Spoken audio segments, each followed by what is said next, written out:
Salut à tous, c'est Lance Gone. Aujourd'hui, une vidéo pour parler de la série Parasite The Grey, diffusée récemment sur Netflix. On va en parler et on passera après à une partie spoiler.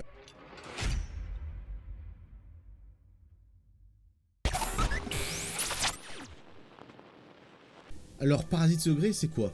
Parasite The Grey est une série donc du coup adaptée de l'univers du manga Parasite, écrit par Hitoshi Iwaki. Alors là, on n'est pas sur une série donc du coup japonaise en live action, mais plutôt sur une série coréenne. La série est réalisée par Eun Sang-ho. C'est un réalisateur que certains peuvent connaître, car il a pu réaliser des films comme Dernier Train pour Busan, sa suite Peninsula, ou alors la récente série sur Netflix, Hellbound. Au scénario, on a Ryu Hong-jae, donc j'ai un peu été regardé sur ce qu'il a fait, c'est pas vraiment des choses que je connaissais. La série est sortie en 6 épisodes, et quand on en parlera, vous allez vite comprendre pourquoi il n'y a que 6 épisodes, enfin, selon ma déduction. Court résumé de cette série: alors que des formes de vie parasitaires non identifiées qui subsistent aux dépens d'autres humains cherchent à accroître leur puissance et commencent à perturber la société, un groupe d'humains déclare la guerre à l'envahisseur. L'histoire nous emmène alors avec le personnage de Soo-in. Ce personnage justement est un personnage qui va en fait être poursuivi par quelqu'un,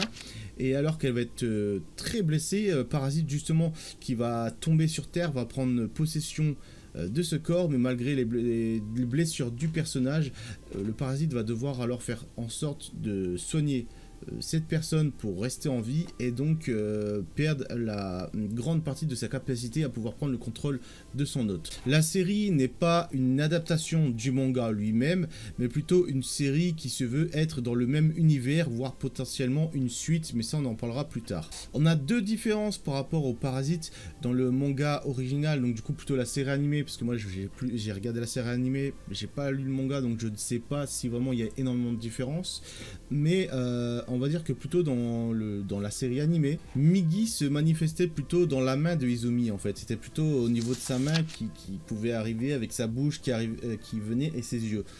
Là où dans la série live action de Netflix, la chose est totalement différente. En effet, Heidi, comme il a été surnommé par Soo-in, se manifeste plutôt lorsqu'elle dort. En effet, lorsque le personnage dort par exemple, ou alors qu'il est vraiment en danger, le parasite se manifeste alors en elle à ce moment-là, pour des courtes périodes. Le parasite, donc du coup là, sort plutôt d'un côté de son visage, et se crée une sorte de tentacule comme ça. Il est arrivé aussi que le parasite puisse lui parler lorsqu'elle dort. Donc c'est des choses totalement différentes, où là dans la série animée on avait plutôt le personnage qui entrait en communication avec son parasite directement, où là c'est plutôt genre lorsqu'elle dort, elle va se réveiller par exemple, et elle va voir que le parasite lui a écrit quelque chose avec son corps, ou alors elle va faire passer le message par quelqu'un d'autre. C'est un point de vue intéressant, vu que par rapport en fonction donc du coup de comment le parasite entre en contact avec son hôte, et si ça échoue justement, ce point de vue est intéressant par rapport à ce qu'il peut amener aussi en place dans l'histoire. On a des personnages vachement intéressants, je pense notamment au commissaire, qui était un personnage vraiment que j'ai bien aimé. Soo-in, pareil, c'est un personnage qui a vécu beaucoup de choses, qui a été justement... alors c'est pas vraiment un spoil, parce que c'est arrivé dès le premier épisode où c'est raconté, où en effet, elle a dû dénoncer son père quand elle était toute jeune parce qu'il était violent, et il la battait. Sa mère avait pris la fuite justement pour être dans cette situation. Elle a voulu revoir sa mère, mais sa mère ne voulait pas entrer en contact avec elle parce que ça lui rappelait trop un passé assez tragique et brutal. Donc vraiment c'est un personnage qui a beaucoup de vécu, mais qui a toujours une force en elle, et une confiance quand même aux autres, ce qui fait justement ce qui va pas mal influencer le parasite. Après on a le personnage de Seol Kang-woo, désolé si je prononce mal encore une fois.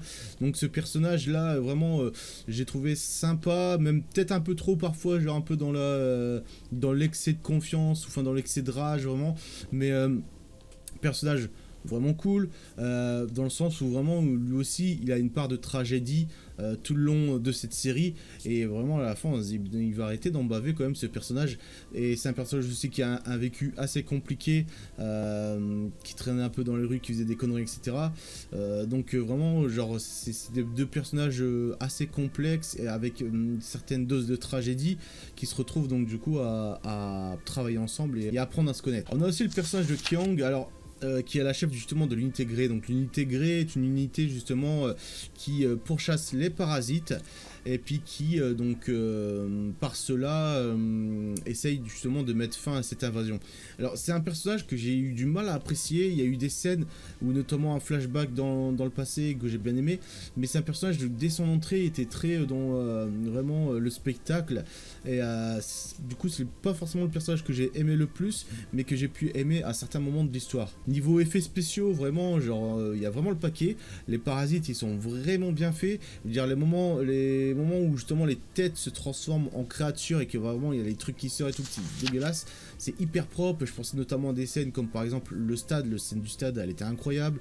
Je pense notamment à des scènes de combat qu'il y a pu avoir un moment, ou aussi un moment une course poursuite avec une voiture, vraiment c'est des scènes vraiment genre les parasites sont ultra bien faits, je trouve, vraiment très détaillés, il y a des effets sur la peau quand ça s'ouvre et tout, vu que les cerveaux humains sont bouffés, donc du coup c'est un truc, enfin vraiment genre j'ai trouvé ça hyper propre, donc je pense que c'est pour ça que ça explique aussi la réduction d'épisodes. Je veux dire là on est sur 6 épisodes, c'est pas énorme, mais je me dis en fait avec donc du coup tout le budget a dû passer dans les effets spéciaux, créer aussi 6 épisodes, et après forcément c'est pas forcément dégueulasse 6 épisodes, je veux dire ça permet d'avoir une petite histoire comme ça et pas genre d'avoir des épisodes à rallonge, etc.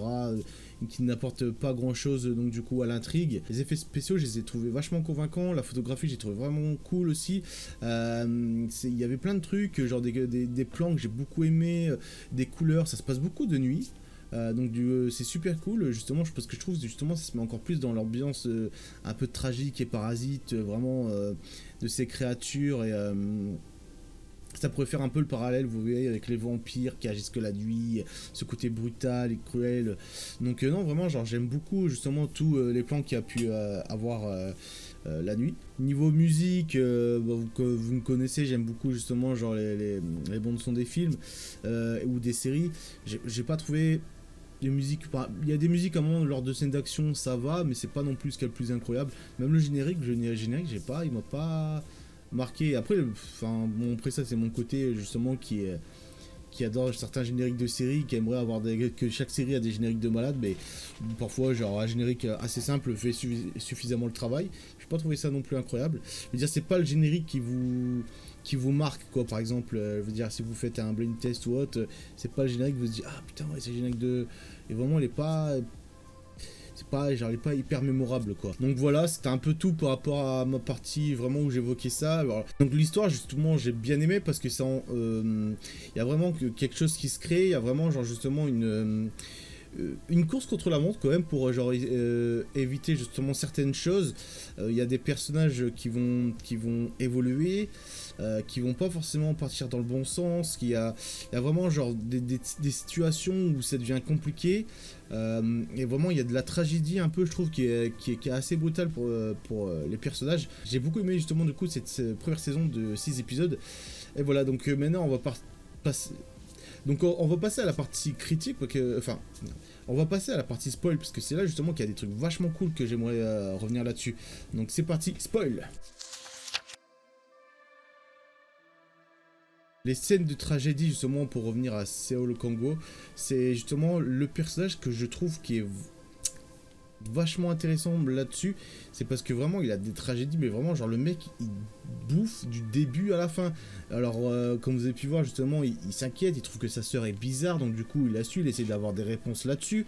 Au final il arrive jusqu'à la ferme où Soo-in est là-bas, et là il se rend compte malheureusement que sa petite sœur est dans un sac plastique retourné, en fait genre elle est dans une salle à bouffe quoi, et là il se rend compte que sa sœur est morte, et vraiment genre le moment où il se rend compte et qu'il commence à pleurer, et là qu'il y a une montée de rage qui va s'attaquer aux parasites, vraiment genre tu te dis putain mais le pauvre quoi, parce que non seulement en plus il a essayé de savoir ce que devenait sa grande sœur, mais sa grande sœur était devenue un parasite, mais en plus de ça sa petite sœur est décédé aussi. Et le pire aussi, ce qui arrive par la suite, c'est que lorsque justement l'un de ses meilleurs amis, c'est comme ça qu'on peut interpréter la chose, vu que quand même il laisse conduire sa voiture, il le fait crécher, il le prête des won, enfin vraiment genre il prête de l'argent, donc vraiment genre à mon avis ça devait être son meilleur pote. Et même là genre le parasite de sa sœur arrive chez lui pour au final elle tue son meilleur pote, et là il se retrouve donc du coup encore avec une perte, et c'est horrible pour lui. Et en plus à la fin, le parasite qui a pris le corps de sa sœur est en pleine rédemption, s'excuse à la fin et meurt. Vraiment, genre, c'est le personnage vraiment qui...